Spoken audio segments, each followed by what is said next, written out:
Calling this meeting to order of the Affordable Housing Commission for Newberg. You want to take the roll, Mr. Doug? Thank you. So E.C. Bell is excused. Melissa Daly, let's see here. Shannon Neoff.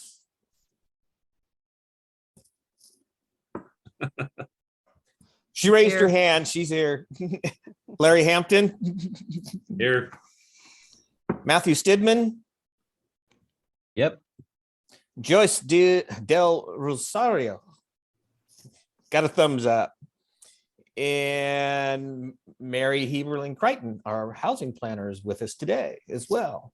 Hello. All right. Welcome, everybody. Doug, do you want to do that now? Do you want to, Yeah, why don't we Okay. go through some introductions now? And why don't you start it off, Mr. Chair? Okay. Since we do have some new folks on it, wanted to just take a couple minutes to make sure we know who we are. I know who I am, but anyway. So I'm Larry Hampton. I work for the school district in charge of operations, and I've been on the commission for a few years. So, and I'm the chair at this point, but we can vote me out today. So there you go. Matthew, you want to go next? Yeah, I'm Matthew Stedman. It's fine to just call me Matt. Lived here in Newberg now for about 10 years. Got a couple of kids in the school district, in the schools, and have moved from different kinds of housings all over the place. So I thought that might have some insight on varying levels of housing, and from low income to affordable to higher end. So figured I'd join and help instead of just complaining all the time.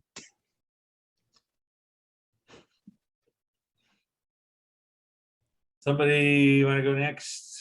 Let's see. I can go. Or go ahead, Shannon. Yeah. So I'm Shannon Neoff, and yeah, I've been a citizen of Newberg since 1992, except for 5 years in there, and had 4 kids in the schools at one point here, 2 birth kids, 2 adopted kids, and yeah, I love Newberg. And I've come from growing up. I lived in different communities, from rural to suburb. And then lived in the big city in Portland for a couple of years. But yeah, so I just have a passion for affordable housing because I think it's really important. So, and I was a business owner until last year and here in Newberg, and just working on a new business. But yeah. I can go. Can you guys hear me okay? Oh, good. Sorry. So I'm Joyce, and I'm joining as a student commissioner. I am still a student at George Fox, trying to get that accounting degree done. I'm working on it though. But like Shannon, I also have some kids that have attended Newberg schools, and my background, I came for a veteran, but then I went into the kind of nonprofit, and now I became part of a Veterans for Housing initiative with the National Center for Housing Management, where they make like housing professionals out of veterans by teaching us all these amazing like programs that are on my shelf. So I'm just really hoping to like learn. And I also have spent some time in Portland serving in neighborhoods there, and pretty understanding about the flex. I'm a native Oregonian. So yeah.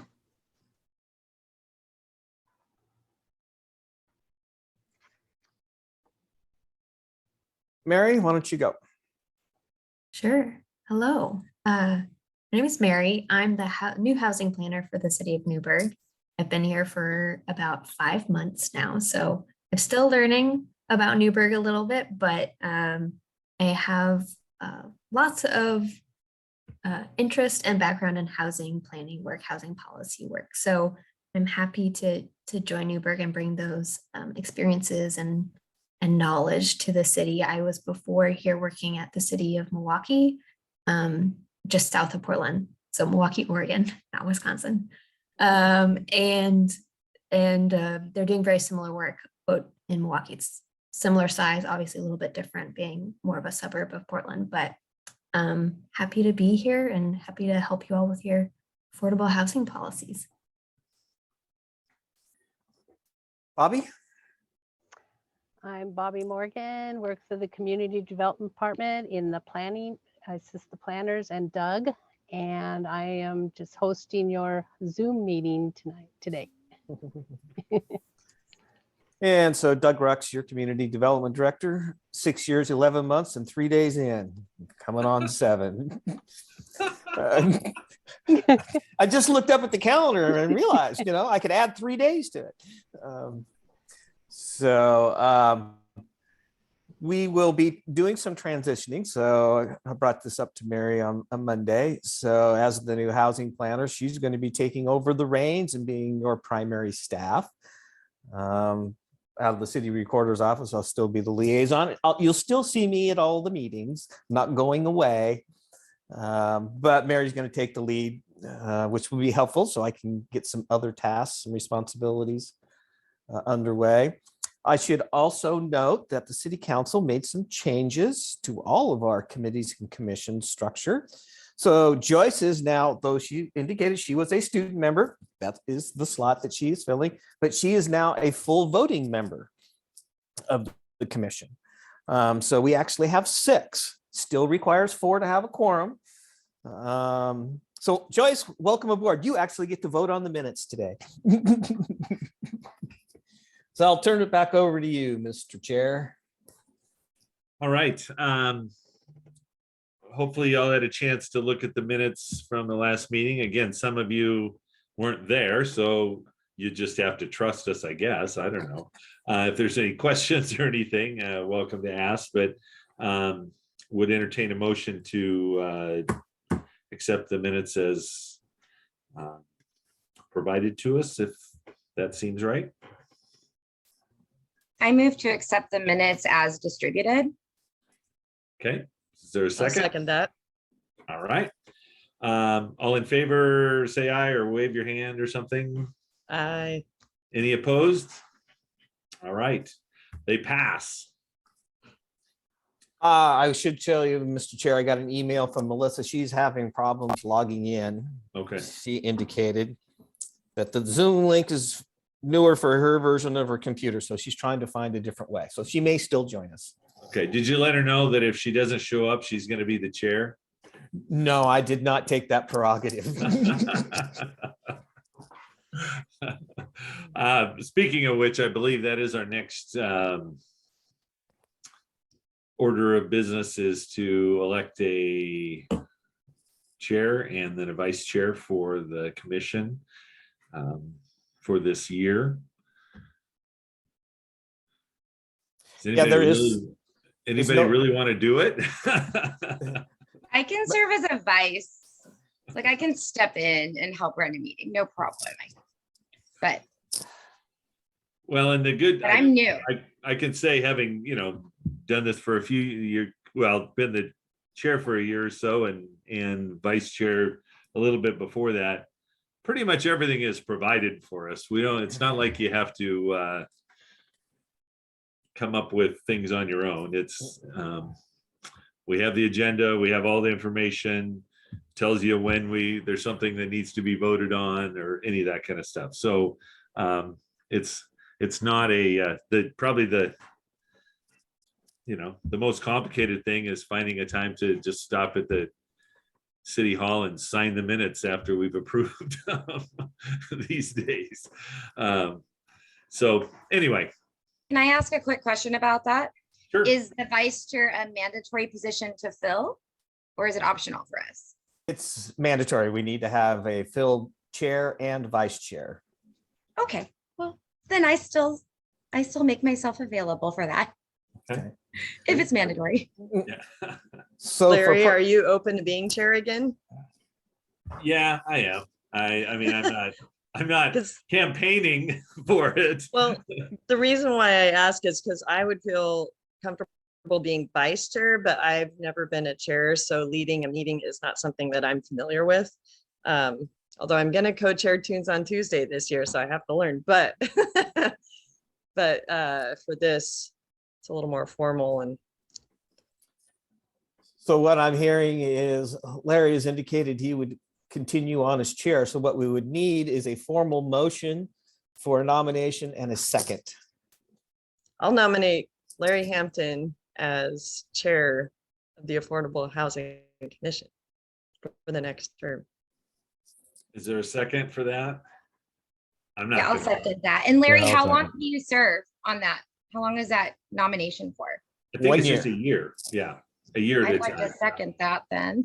Which frankly, again, at least up to this point where we meet quarterly, that's 4 meetings. So it's not, again, it's not a real onerous kind of thing, or it doesn't require a lot of extra time. All right, so I guess there's a motion that I be chair. It's been seconded. All those in favor, again, raise your hand or say aye.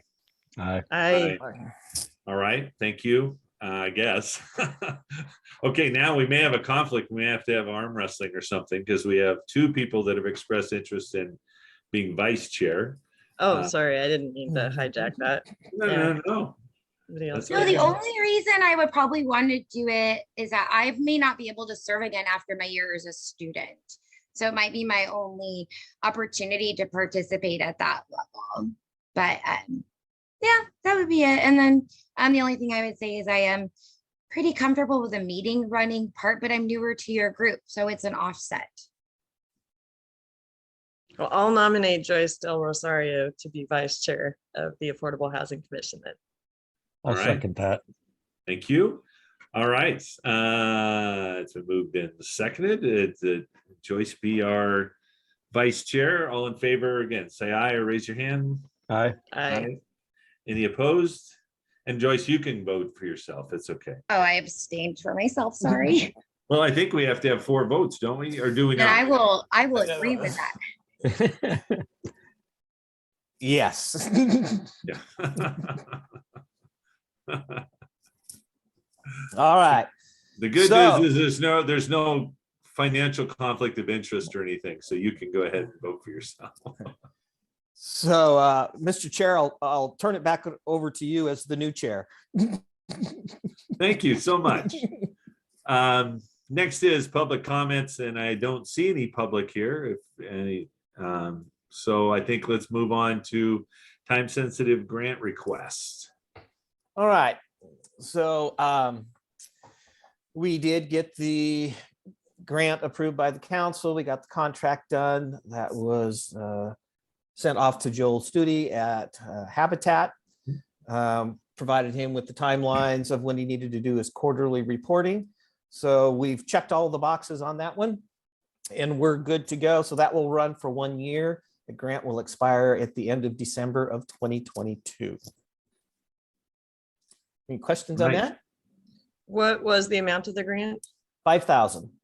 Okay, So it's a match. And this is for the Brush with Kindness program. got So it. they were yes, going to put that's in right. about 7,500 and matching in-kind cash contributions against the 5,000. Okay, and just for full disclosure, for those of you that are new, I am the president of the board of Habitat in Newberg as well right now. Again, there's no financial connection or anything there, but And I'm on the that's- board as well. for Yeah, that. and that's something I didn't say in the introduction. I obviously have very much an interest in affordable housing as well, and have been trying to be involved with that for several years. Been involved with Habitat a long time. So, all right, moving on to Community Development Block Grant. Okay.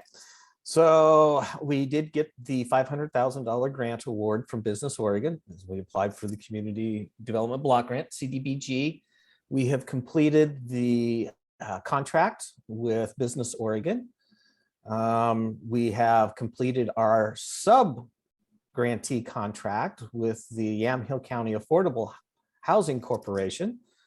I do sit on the board of that particular corporation. I am the certifying officer for the grant. So I'm leading it all on our side. And when we did this in 2016, Darcy Reynolds will be assisting us from the Housing Authority. So The city got the grant. We did a sub-grant agreement with the Housing Corporation. The Housing Corporation does an agreement with the Housing Authority because the Housing Authority is the one who technically has the staff, and they will do the administration of the program. So we're putting together all of the required documents and paperwork that we need to do. We anticipate that $500,000, we'll probably spend about 85,000 of it this fiscal year. That's up to the end of June 30th. The grant is for rehabilitation and repair of manufactured homes and manufactured home parks. It does not apply to manufactured homes outside of a manufactured home park. And the unit has to be 1977 and newer to be able to qualify. So these are all part of the HUD program provisions. So we were, welcome, Melissa. We did this in 2016. It was successful. We've kind of gone on a rotation between Newberg and McMinnville. McMinnville's doing their program the last couple of years. And so now we got our grant award. And so it'll run for a couple of years. So there'll be a lot of information coming out in the future. And we've already got a pre-list that Darcy had been keeping track of. And so we already have residents who are interested in getting window repairs and HVACs and stairs and railings and bathrooms fixed and roofs fixed and resealed and so forth. So we'll give you reports periodically about where we're at with that program. And Doug, is there any requirement for them, any match or anything like that, or? No, Nice. there is no match. The Housing Authority has a list of pre-qualified contractors to be able to use that they can share. So there's just, Darcy does all the legwork for me. This is what I like about this grant. This is like, there is paperwork I have to sign and all the monitoring reports and so forth, but Darcy does most of the heavy lifting on it. All right, very good. That sounds great. There's a lot of need there, I think. Well, it does serve one of our portions of our lowest income families or households within the community is in our manufactured homes. Just by looking at census data and numbers. And so we've found it very beneficial in the past. Yeah, great. Okay, Housing Production Strategy Grant. So we got the DLCD grant done. So Mary's managing this project. So she'll let me just speak for a moment and then she can jump in. We'll talk about some timing and schedule stuff. So we got the grant done with DLCD. Of course, this one is a $70,000 grant. We got our contract done with Echo Northwest. So Echo Northwest also in the past has done our housing needs analysis and our economic opportunities analysis. So they have a lot of familiarity with this. We've held our kickoff meeting with Echo Northwest. And of course, this grant funds is to promote House Bill 2003. So we've been, as the legislature has focused on housing and workforce issues and training issues, we've been successful in applying for grants from the state. And so we got this one. Mary, I think I'll turn it over to you. You can talk a little bit about schedule because this commission is our Citizens Advisory Committee. Yes. Yes. So as part of the grant proposal, city will need to have a citizen advisory committee to kind of bounce ideas off of, as well as doing community engagement. We also need to have a citizen committee. So we have chosen to use the Affordable Housing Commission as that committee, just because it logically makes sense. And so what that means is there's going to have to be a couple of extra meetings beyond what you would normally have for the Affordable Housing Commission. And because of the timing, it could be a situation where you would have a housing production strategy meeting at the beginning of a month, and then the Affordable Housing Commission meeting might be towards the end of the month. So if we can combine, we're having the Affordable Housing Commission on the same day as the Citizen Committee. That'd be great, but it may not be possible just with how things are scheduled. And I was trying to pull up the schedule on my end, but I couldn't do it, Doug, for some reason. Well, I can talk through it. Okay. So we're looking at the first CAC meeting being the first week or the second week in April. Then there would be another meeting the first or second week in May. There would be another meeting the first or second week in July.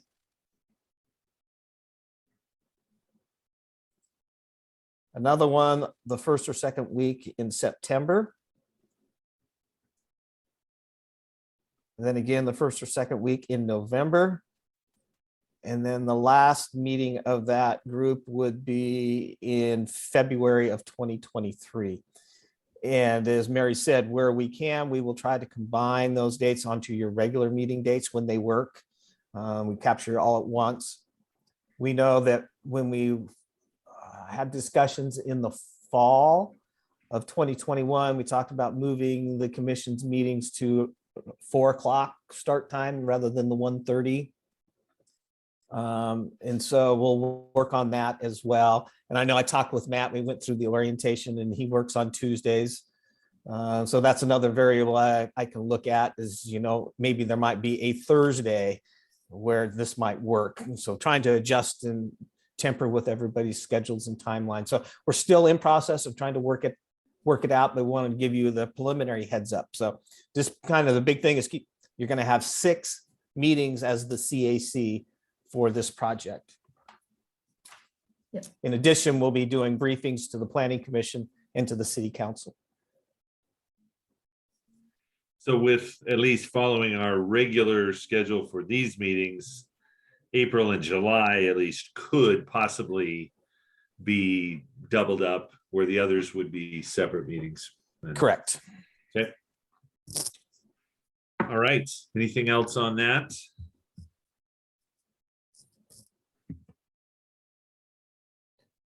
I don't have anything else. If not, then moving on to middle housing. So we got the middle housing done. We went to the final public hearing, first and second reading with the City Council in December. The first meeting in December was December 2nd. I think it was somewhere around in there. And that ordinance took effect 30 days later. So it was the first part of January. And so we are now fully in compliance with House Bill 2001 on all of the middle housing provisions. The development code has been updated and is live on the city's website that has everything integrated in now. So we don't have to, staff doesn't have to go find the ordinance when we're talking to somebody and look at the code and try to remember what section goes where. So that's all positive. We are seeing an uptick in the inquiries on middle housing, duplexes and triplexes and quadplexes even. Haven't had any inquiries on cottage clusters yet. We do have a townhouse project, couple of them that we're working on. One has been submitted as part of a planned unit development, and then we're working on another one. So I'm glad that we got all the regulations in place. We did ask some people in late 2021 to hold off until the new regulations went into place because it gave them a lot more flexibility than if they would have submitted under the old regulations. And so people have, or entities have been doing that. As always happens with the Oregon legislature, you know, that session starting here 1st February. And then we'll have the long session in 2023. There may be additional changes or modifications and so forth that come out of the middle housing provision. There is one that we will be working on that we have to have done by the end of June. And that is land divisions for middle housing. And we are now over 25,000 in population. So this new law House Bill, what was it, House Bill 458, or was it Senate Bill? Yeah, I think that's right. House Bill 458. So we're going to have to go in and make changes. And so kind of the premise of this is if you had a lot that met the minimum lot size in the particular zone, is that you could come in and further divide that parent lot into additional lots. So let's say somebody wanted to do a triplex, but they wanted to do a detached triplex, 3 units on one lot. Under this new bill is we've got to come up with regulations which would allow you to divide that. So think of it as parent lot and children lots. And then there's a whole bunch of stuff about easements and for utilities and all of that. So we'll be working through to get that figured out. And so we'll give you briefings on it as we go along, and Planning Commission will do most of the heavy lifting on that one. So that's where we're at with middle housing. It's Do interesting. you know how long it will, Oh, go oh, ahead. sorry. No, Do you go know ahead. how long it will take approximately to get to wade through all that extra work that you have to do to update? Yeah, so it gets a little more complicated. There's another state law on expedited expedited subdivision review or land division reviews. We've just been using state law. Now we need to integrate that into our development code. So we got two pieces. We have to do the expedited and then this middle housing piece. Get both of those into our land division regs. So the schedule right now is to have a proposal in front of the Planning Commission in May, and then the proposal in front of City Council in June. Okay. Fairly tight timeline. Quick question. Have any nonprofits approached related to land banking to take advantage of the middle housing for their developments yet? No, they have not. Okay. No scattered sites. Yep. Okay.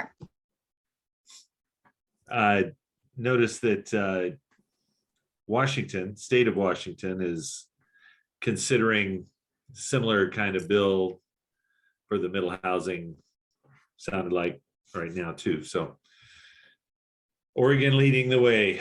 All right, moving on to Department of Land Conservation Development Technical Assistance Grant. So on this one, we applied for another grant.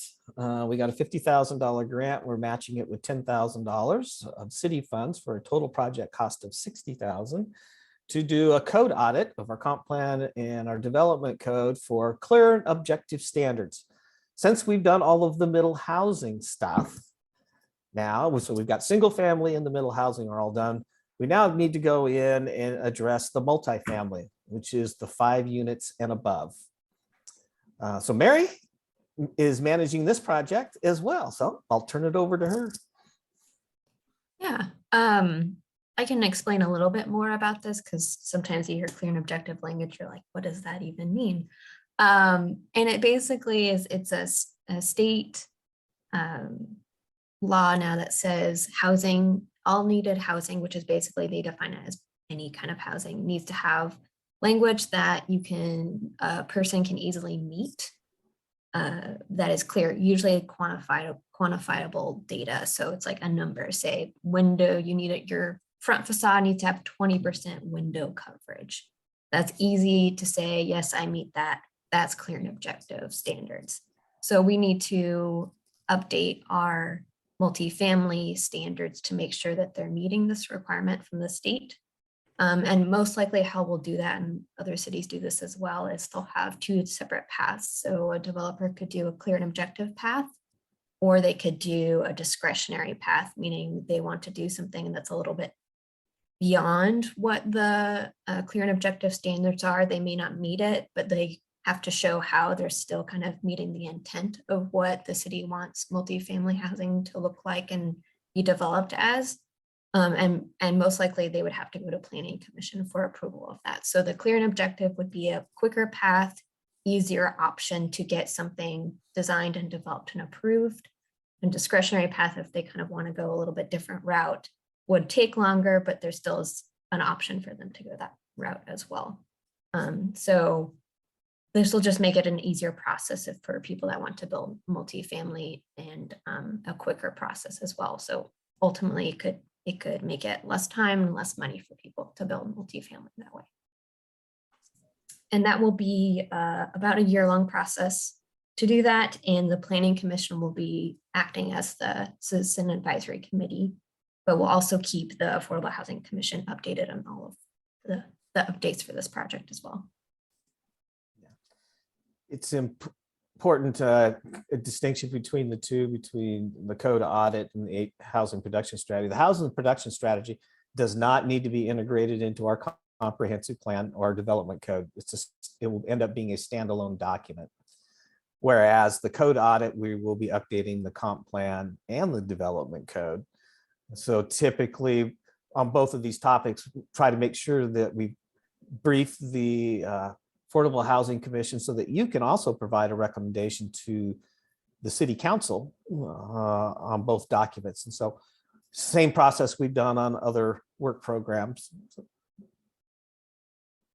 Joyce, do you have a question? Yeah, I had a definition question. Do we, like, I feel like I'm in 1984, like what is 5, right? So is 5 a landlord with like, say 5 units, or is it a project with 5, like an LLC with 5 units, or is it like a building with 5 SROs? Like, what is 5? Yeah, so it's 5 dwelling units. So that could be a wide variety of different ways you would meet that. But yeah, so multifamily would be 5 dwelling units on one lot, 5 or more. Yep. If that landlord has so does it also apply if the landlord has more than 5 dwelling units as part of their operation? Are they still subject to multifamily? Yes. Mm, Well, it's the it- number. So if you had 5 or more units on one lot, that's discrete, separate entity. If a landlord had 10 units on one lot and 50 units on Right. another lot and 20 units on another lot, those are all separate. So you have to look at each parcel of land and how many units are on that parcel of land. Then you get into things like condominiums, which separate state law, a separate way that you have to go record documents and file with the state of Oregon. So you could have a project that could have 50 units in it, but they are owner occupied because they went through the condominium provisions. Okay, so like if somebody were to have 10 duplexes on 10 different lots, though, that they wouldn't be a part of that, then they would still just be in the middle housing, correct? Even though they own all those different ones within the city or whatever. Correct. Correct. Okay, then. Any other questions, or it's good stuff, good questions, because a lot of this stuff, it's not that straightforward, or there's all kinds of different scenarios that could be different in it. So, yeah, I was just thinking that it just seems like, and especially in the last 5 years or so, nothing stays the same for very long in all the codes and all the kind of stuff. It's like you're always working to update with something new. All right, next is Riverfront Master Plan.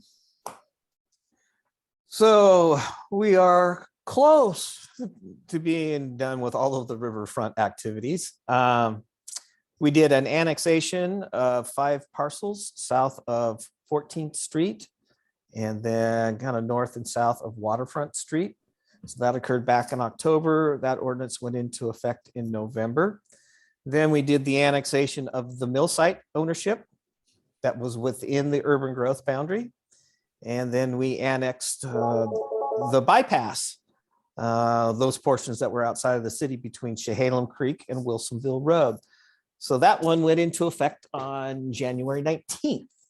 So the last one added 180, a little over 187 acres of land into the city limits of Newberg. So one of the larger annexations the city has ever done.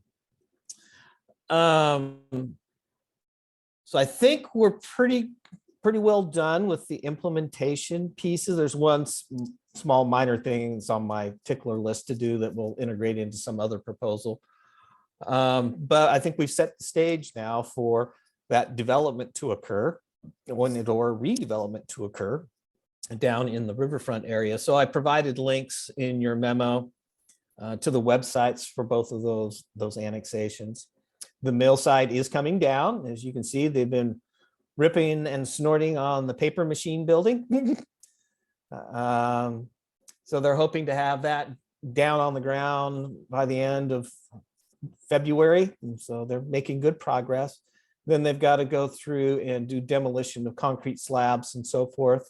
So the overall schedule is somewhere looking around June of 2022 to have all of the demolition done. And so we're now starting the conversations about lot line adjustments and so forth to create the redevelopment parcels. So we're not done with the mill site yet. We've just moved on to the next phase of what the future will be for that. The city also acquired some land from West Rock for expansion of our water treatment plant in the future. So that real estate transaction has been finalized. We are now owner of some new storage buildings. All the material was moved out of them by the end of last week. So we are in a good position from where we started. For those of you who've been on the commission for a while, you've been hearing me report on this for years, but and you will continue to hear me report on it. Doug, I saw in the notes that it said that the mill site will still be zoned industrial. Do you have anybody that's kind of talked about moving in there after the tear down is complete? We are coordinating with the property owner on recruitment opportunities and activities that come forward. We've also had some parties who are interested in the multifamily portion of the mill site. That's to the west of River Street. And at this time, the owner is holding off. They want to focus on the industrial first. But it's good to know that we've had interest from some multifamily developers wanting to do some stuff down in the riverfront area. Doug, does anything happen with the pond, the water treatment pond there? The two ponds, Yeah. our discussions at this point have been converting those into stormwater treatment facilities Oh. for the mill site. Okay.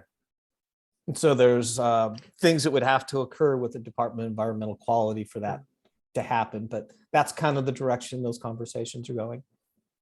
Okay. Where, which land did the city acquire? Which direction was that from the current? We acquired land to the west, to the east, and to the north of our current water treatment Oh, plant. okay. And so with the riverfront master plan, is that like, are there going to be odor issues to be concerned about? How is that part going to work? No, there's not odor issues. No. So, Okay. you know, think of all the structures will be gone down on the ground, concrete slabs will be removed. And so you basically got a big gravel and asphalt lot. And so redevelopment would be putting new buildings. And so with the new zoning that we have, which is our light manufacturing zoning on the property, if you go into our code, it kind of tells you what light manufacturing is. And so that's what we're focusing on. So we're not looking at heavy industry. We're not looking at noisy industry. We're not looking at odor industries. Now that the ponds, what we call the settlement ponds, are no longer active. They were actually pulling the aerators out when I was down there the other day, out of the south pond. And if the direction goes to turning those into water quality facilities to treat runoff from the mill site, there's no odor that comes from that either. That help, Janet? Okay. Any other questions or anything about that? That will be interesting as we go along, see what happens out there. Okay, Newberg Urban Renewal Plan report. So this takes us back. I think I've given some briefings. So we went and did a presentation to the Yamhill County Board of Commissioners. They adopted a resolution and an order approving the urban renewal plan with a requirement that it go to a vote. We went to the city council for our initial public hearing on the urban renewal plan, presented that information to them. That same meeting, the council adopted a resolution to go to a vote. Then they came back at their second meeting in August of 2021, and decided not to go to a vote and asked staff to look at any and all other alternatives. So we did that.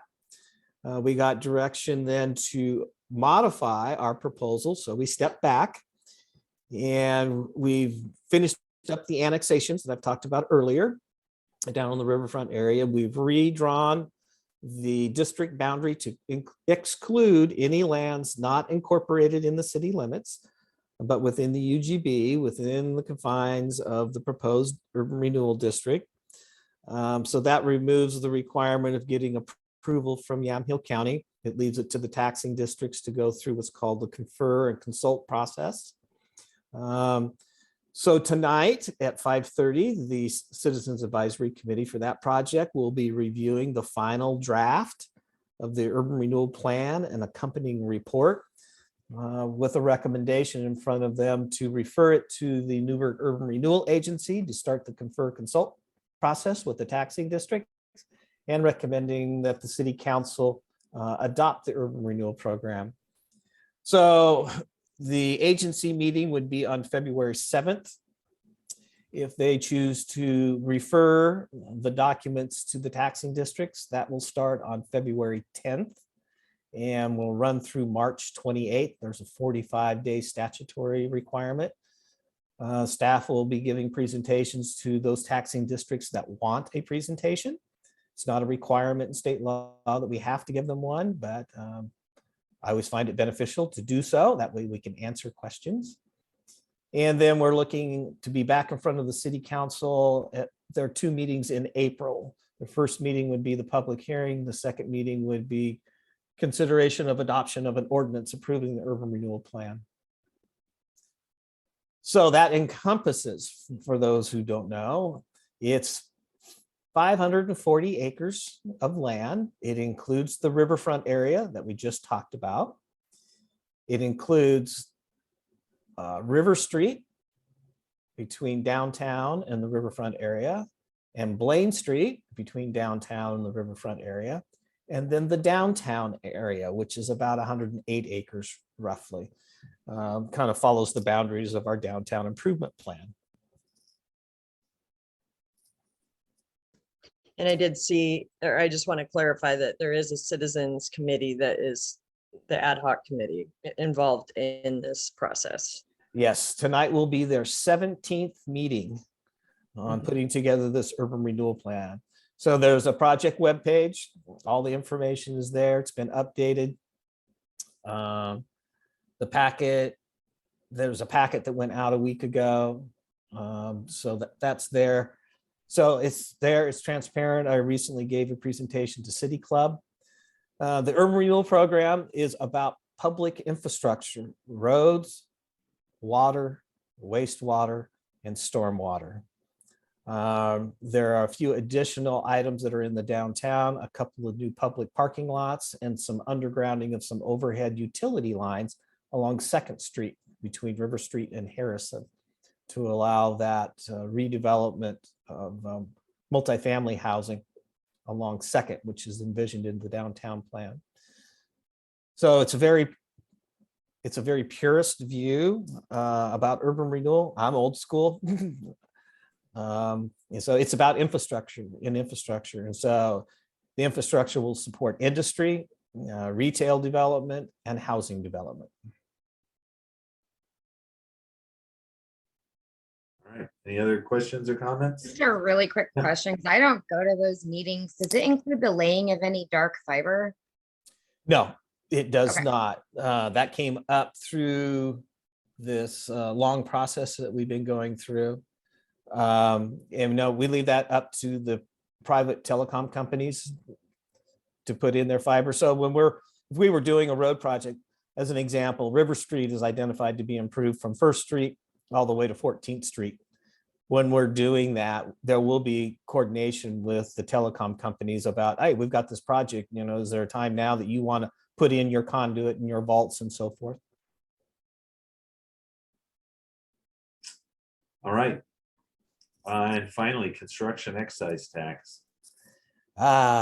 So We are 1 year into the collection of funds for the construction excise tax. This fiscal year so far, we've collected first 6 months about $244,000 total. Collected a little over $300,000 in the first 6 months of the program. So Mary's managing this one as well. I like when I'm able to pass stuff off.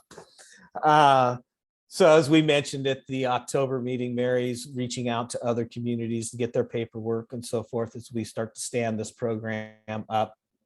As we prepare that material, it'll be brought forward to the commission for your review and input. Ultimately, it will be the city council makes the final decision on all the documentation. I can say that as I'm talking with different developers about housing projects, especially those that may be in the middle housing or the multifamily housing, I'm bringing up that we do have a program now that we have the ability to invest somehow in their project if they're willing to do a 60-year deed restriction, that the units will be at 80% of area median income. I can say that a number of the developers have expressed interest in that. Of course, development all takes time to occur. So I think we've got a good start. Everyone should remember is that there is a sunset provision in the program at 6 years. And so in year 5, staff is going to have to evaluate, put together a report that will come back to the city council about successes, challenges, and so forth with the program, and they will have to make a determination if they continue on with the program or if they let it expire. Can I ask a question again? I'm so sorry. Can you tell I'm a student? Okay, all right. So, okay, we've got the construction excise tax, but is this including looking at all the other SDCs, all the other system development charges? And are you talking about the 60 years of affordability on just the excise tax or on other SDC waivers for 80%? Different things. So the city council is having separate conversations on SDCs based upon comments that have been raised in the community. The construction excise tax is different from that. So for the CET program, if the city was to invest in a project, which would have to come through this commission for a recommendation to the city council, is that it would come with a deed restriction that says that by us investing in this, and that investment could be, we're investing in public infrastructure, we could be investing in the units themselves, in the construction, is that those have to be retained as affordable 80% or less of AMI for 60 years. SDCs are separate, is that any development that occurs is that you have to pay system development charge, transportation, sewer, water, and storm. Has nothing tied to a 60-year affordability, just development has to pay it. And every 10 years,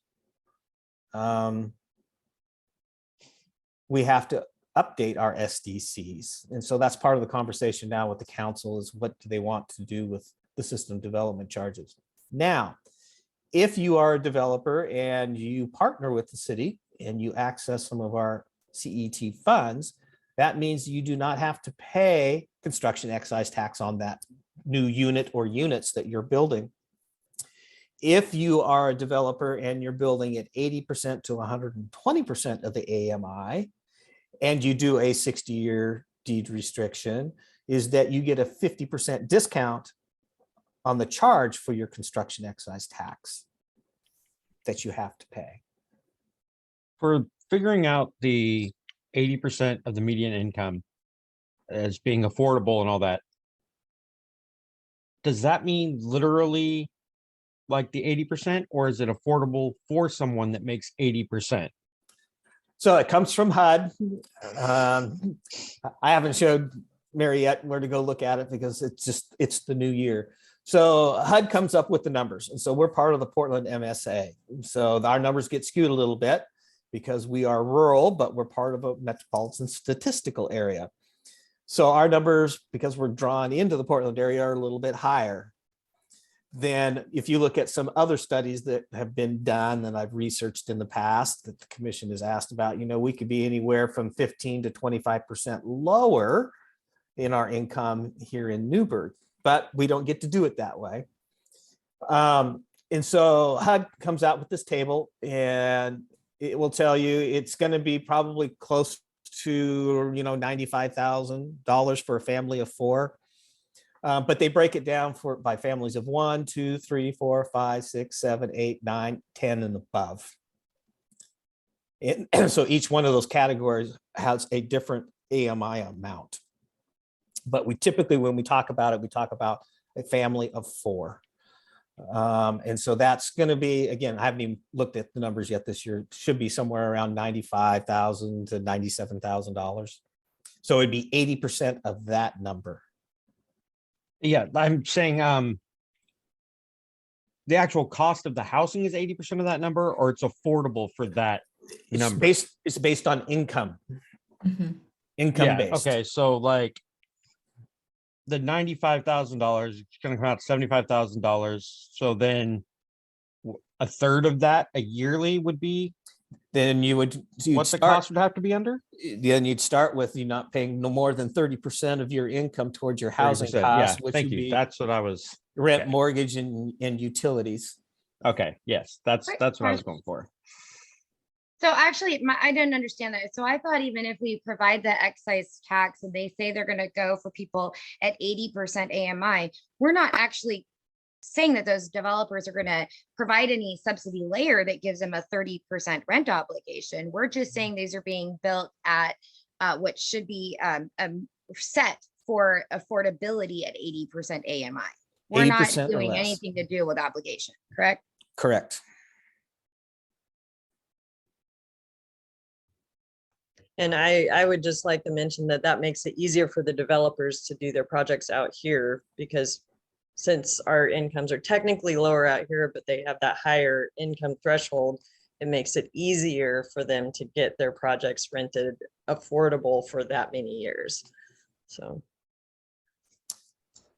Yep, Shannon's heard me talk about this a lot over the last 4 or 5 years.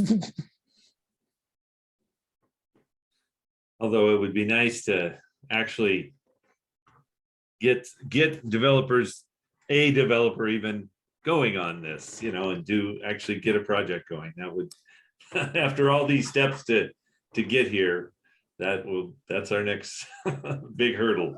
Yeah, so the cross section has been, I've had individual property owner looking at a need for some infrastructure to create an existing unit, turn an existing unit into an affordable unit. They chose not to go down that path. They went to larger developers who are looking to build a range of 100 unit to 150 unit multifamily project. So those are kind of the bookends, which I would anticipate. Single lot, single unit to multi-units. It's just, we are also challenged with having land to be able to do this on. So some of you have heard me talk about the urban growth boundary expansion program. So the next step in that is, well, I should say, the council has provided me some guidance that, yes, we should initiate a UGB expansion based upon what came out of our HNA, housing needs analysis, and EOA, our economic opportunities analysis. And then we have the corollary of our public, semi-public land analysis.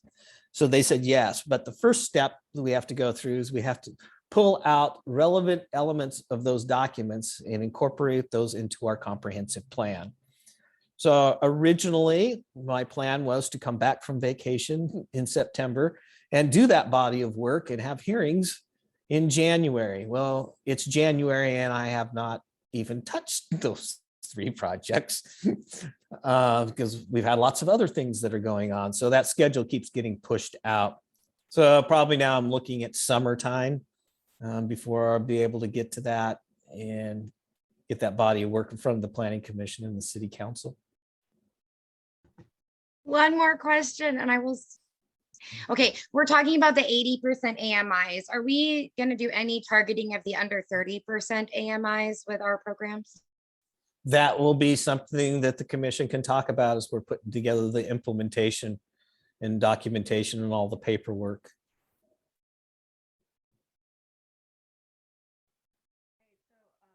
Right now, we're just, Joyce, we're just at that threshold of saying income 80% of AMI or less, you could potentially access into the construction excise tax funding program. Melissa, Yeah, go I'm only ahead. bringing that up because the 30% are harder to serve. And so there's sometimes a lot of other layers that come along with that. Melissa, we can't really hear you.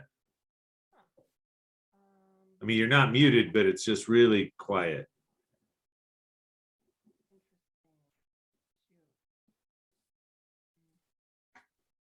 I don't know what to do then. I had a lot of trouble. Can you hear me at all? A little Yeah, bit. just Go ahead. I had so much trouble logging in and now I'm not really sure what's happening. I've never had this trouble before, but I was just Actually, going to it's getting say, better. Go uh, ahead. sorry, I was late to the meeting. It's okay. So I work for Washington County for the Housing Services Department and the Housing Authority. And I was just going to say, Joyce, that it really isn't that possible to just ask people, or developers and owners to provide those 30% units unless they have a project-based voucher or some other type of voucher like Metro has produced through their supportive housing services programs. Like it's just financially, not possible.